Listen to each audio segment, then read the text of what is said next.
Quand on parle d'investissement en bourse, il y a 15 ans, on parlait uniquement d'actions, d'entreprises sur lesquelles investir. Aujourd'hui, la donne a changé. On entend de plus en plus, je pense que tu le sais, parler justement des ETF, de ces fonds négociables en bourse qui te permettent justement de suivre l'évolution générale d'un marché boursier, d'une zone géographique ou d'un secteur d'activité. C'est d'ailleurs ce que je mets en avant moi dans mes contenus parce que je trouve personnellement que les ETF te permettent de construire et de bâtir un patrimoine solide dans le temps, sans prise de tête et sans connaissance extrêmement approfondie en finance. Alors, en lisant un rapport de TrackInsight, donc TrackInsight, qui est un site qui est très utilisé en termes d'actualité et de recherche d'ETF, j'ai observé qu'il y avait de nombreux ETF actifs qui émergeaient sur le marché. Et c'est l'objectif de cette vidéo. On va parler des ETF actifs. Que sont les ETF actifs? Quelle est l'évolution de ce marché? Et surtout, quels sont les conflits d'intérêts avec ce type d'ETF et pourquoi tu dois particulièrement faire attention quand tu les sélectionnes?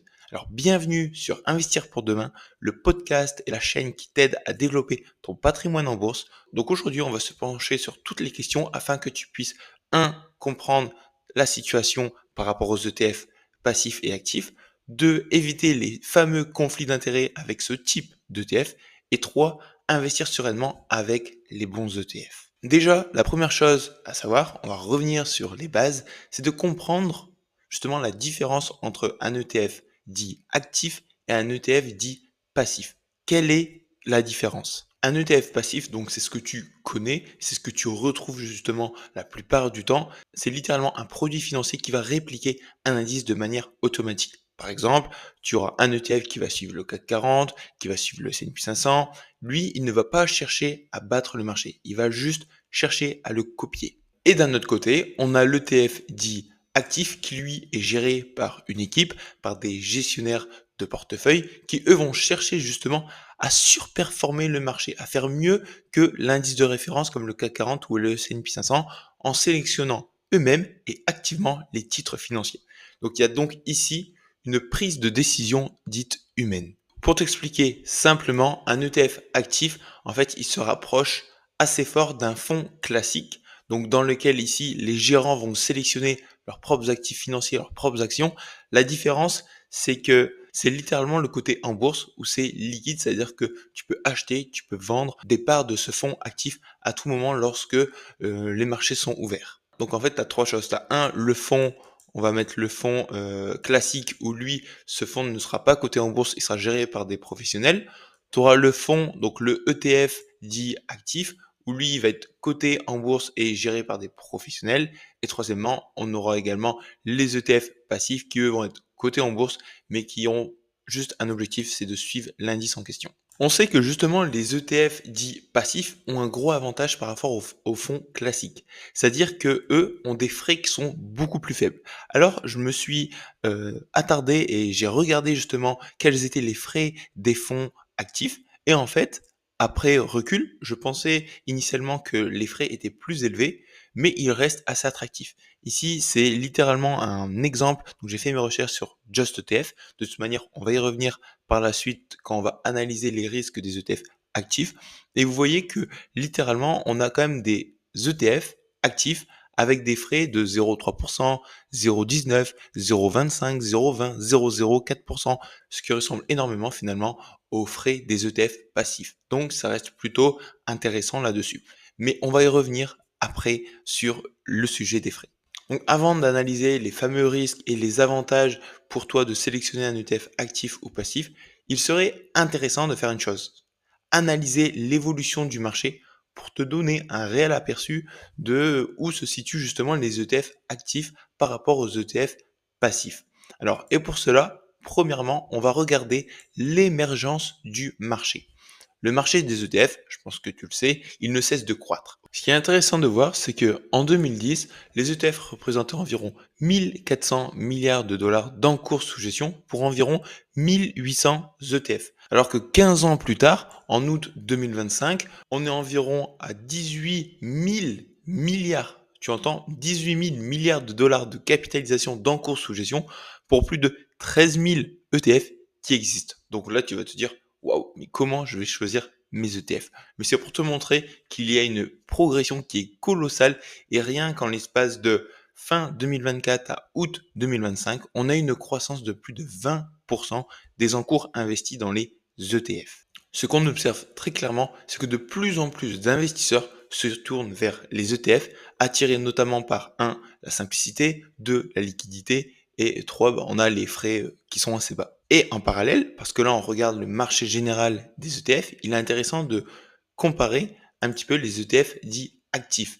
Et il y a 10 ans, en 2015, les ETF actifs ne représentaient que 50 milliards de dollars d'encours sous gestion. Aujourd'hui, en 2025, on dépasse les 1250 milliards. Donc ça reste faible par rapport à tous les ETF passifs où on a environ 15 000 milliards. Mais on se rend compte quand même qu'il y a une belle évolution des ETF dits actifs. Et la croissance est potentiellement exponentielle parce que on pourrait se poser la question, pourquoi cette explosion? C'est intéressant. Parce que les gestionnaires de fonds traditionnels qui proposent des fonds classiques ont compris justement que les investisseurs fuyaient de plus en plus les fonds classiques au profit de quoi? Des ETF. Alors leur réponse a été simple.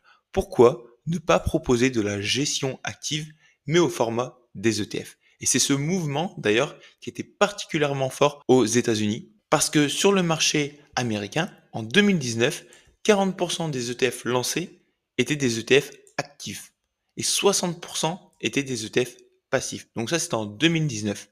Là, en 2025, c'est l'inverse. C'est plus de 75% des nouveaux ETF qui sont désormais des ETF dits actifs. Pour ceux qui ne sont en podcast ne verront pas le graphique que je vous présente, mais on voit clairement l'évolution qui montre que de plus en plus d'ETF émis sur les marchés sont des ETF actifs parce que les gestionnaires de fonds ont compris la puissance et le levier d'aller chercher notamment des frais, potentiellement, même si les frais sont assez bas, mais d'aller chercher toujours plus de clients pour les amener dans leurs fonds. Maintenant, la question c'est en Europe, où en sommes-nous? C'est un peu plus lent.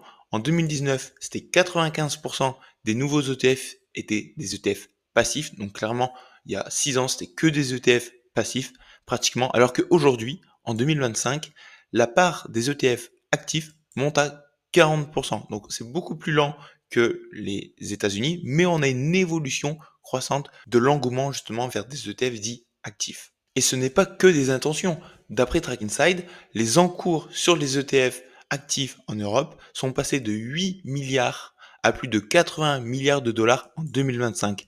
Et on voit principalement une forte explosion à partir de 2021-2022, où là, on voit une accélération dans la démocratisation des ETF actifs. Alors, moi, la question aujourd'hui que je veux te poser, c'est que faut-il en penser? Est-ce une bonne chose pour les investisseurs particuliers comme toi? Est-ce un progrès ou un piège bien emballé? Et surtout, quels sont les risques concrets à connaître quand on investit dans un ETF dit actif? Et c'est l'objectif de la suite de cette vidéo. Alors, premier risque, c'est le risque évidemment de sous-performance. Ce qu'il faut que tu comprennes déjà, c'est que en choisissant un ETF dit actif, ici tu ne te contentes pas de suivre le marché, tu vas parier clairement, tu vas parier sur la capacité d'un gestionnaire à faire mieux que le marché. Et comme évidemment tout pari, il y a des risques à connaître. Et le premier risque, le plus connu, c'est le risque de sous-performance. En effet, un ETF passif, tu le sais, lui, il va suivre simplement un indice. Donc il n'y a pas de surprise, il n'y a pas d'ambition de battre le marché, il va juste le répliquer fidèlement.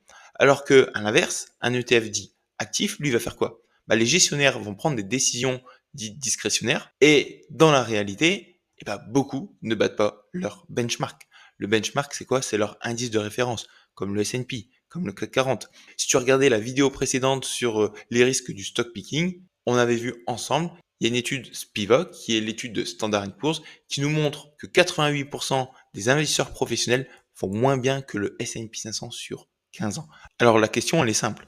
Pourquoi penser qu'on va réussir à trouver le bon gestionnaire parmi tous les autres? Eh oui, et attention, parce qu'une bonne performance passée ne garantit absolument pas que ça va continuer dans le temps. Un gestionnaire peut briller, par exemple, on va dire 5 ans, puis il peut complètement sous-performer par la suite. Donc vraiment, fais très attention au risque de sous-performance. Donc c'est vraiment ce qui me bloque au niveau des ETF actifs. Le deuxième risque, est-ce que c'est le risque lié aux frais? Comme je te le dis plus tôt, finalement, non. Ce n'est plus ce risque qui est présent. Parce que les frais des ETF actifs sont devenus attractifs avec plus ou moins les mêmes frais que les ETF passifs. Ce qui reste assez intéressant, c'est le côté positif, c'est le côté aussi attractivité dans le sens où les gestionnaires de fonds essayent d'attirer énormément de clients. En revanche, ce qui est dérangeant et ce qui m'embête énormément, c'est quoi? C'est le risque de taille de fonds. Et ça, c'est ultra important. C'est un de nos fameux critères objectifs à suivre. Il faut investir dans un ETF où il y a un minimum de fonds pour que l'ETF soit rentable. Parce que si tu investis dans un ETF qui n'est pas rentable, il risque de fermer ses portes. Et donc toi, d'engendrer une perte en capital. De ce fait, ce que j'ai fait, c'est que je suis allé sur JustETF, un site super puissant qui rassemble tous les ETF. Quand j'ai regardé tous les ETF actifs, j'en ai retrouvé 346 qui sont éligibles en Europe. Sur les 346, écoute bien ça, il y en a seulement 15 qui dépassent le milliard d'euros sous gestion. C'est très peu. Il y en a seulement 30 qui dépassent les 500 millions d'euros. Et il y en a seulement 78 qui franchissent la barre des 100 millions d'euros d'encours sous gestion. C'est-à-dire que les trois quarts de ces fonds, de ces ETF actifs, ont des encours sous gestion, de moins de 100 millions d'euros. Et pourquoi je te dis ça? Parce qu'on peut se poser la question si l'ETF est rentable. Parce que selon plusieurs études, un ETF devient rentable pour la société de gestion à partir de 100 millions d'euros. Et ça, c'est pour un ETF passif. Alors que pour un ETF actif, il faut souvent plus que ça, parce qu'il y a des équipes à rémunérer, il y a des analystes, il y a une gestion qui est plus coûteuse. Résultat, si l'ETF reste trop petit, il y a un risque conséquent de fermeture. Pour un investisseur particulier, ça peut vouloir dire liquidation du fonds, obligation de revendre et souvent à un mauvais moment, une perte d'avantages fiscaux parce que si c'est détenu dans une enveloppe qui n'est pas avantageuse fiscalement et parfois même du coup une perte en capital si le marché a baissé entre-temps. Donc ça c'est un risque important. Il y a très peu d'ETF actifs qui sont pertinents selon nos critères objectifs. Maintenant, le risque numéro 4, c'est quoi? C'est le risque de stratégie non comprise. Parce qu'un ETF actif, ce n'est pas toujours du simple stock picking. Ce n'est pas toujours simplement le fait de choisir telle et telle action. Non. Beaucoup de fonds utilisent des stratégies qui sont beaucoup plus complexes, qui ne sont pas forcément évidentes pour un investisseur particulier. Là, ce que je vais vous dire, ça va être technique, attention. On aura notamment une méthode qui s'appelle le Unhinged Indexing, où là, le gestionnaire va essayer d'ajuster l'indice avec de petits biais pour le surperformer légèrement. Donc c'est assez spécifique, c'est très très technique.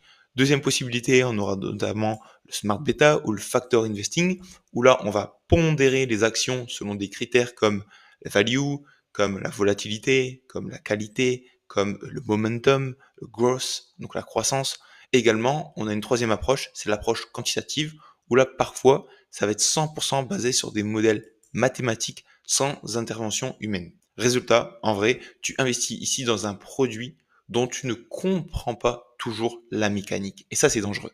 Et c'est un vrai risque. Parce que si tu ne sais pas pourquoi ton ETF va monter ou va descendre, tu vas probablement prendre de mauvaises décisions, vendre trop tôt, paniquer à la baisse ou au contraire, surestimer ses perspectives. Il faut que tu gardes toujours ce principe simple. N'investis jamais dans un produit que tu ne comprends pas. C'est Charlie Munger, donc l'un des plus grands investisseurs qui était l'acolyte de Warren Buffett, qui l'a très souvent dit. En tout cas, voici les 4 risques à prendre en compte si tu souhaites investir dans un ETF actif. Ce qu'il faut que tu retiennes, c'est que 1. Le marché des ETF, tu l'as vu, ne cesse de croître. Et les ETF actifs prennent de plus en plus de place. Attention, les gestionnaires traditionnels, eux, ils vont faire quoi? Ils vont essayer de se réinventer. Ils vont multiplier les produits et des stratégies pour qu'ils deviennent de plus en plus sophistiqués, mais surtout pour attirer de plus en plus de clients. Donc fais attention parce que 1. Complexité ne rime pas toujours avec performance. Et 2. Derrière ce bel emballage comme je l'ai utilisé, donc ce bel emballage marketing, il peut y avoir des risques bien réels, comme la sous-performance, comme l'opacité du fonds également, ou l'effet de mode. Donc si tu veux mon avis d'investisseur rationnel, pour moi, vraiment c'est la clé. Rien ne remplace un ETF passif qui est bien choisi, avec des frais qui sont bas, qui est diversifié et aligné, et ça c'est le plus important, avec ta stratégie long terme. Donc si tu cherches de la simplicité, de la transparence, de la performance sur 10, 15 ans, 25, 30 ans, pour moi, il n'y a pas photo. Les ETF passifs restent une base très solide, robuste et pour moi très difficile à battre. Voilà. D'ailleurs, dis-moi dans les commentaires si tu as déjà investi dans des ETF actifs ou si tu hésites. Ça m'intéresse d'avoir ton avis.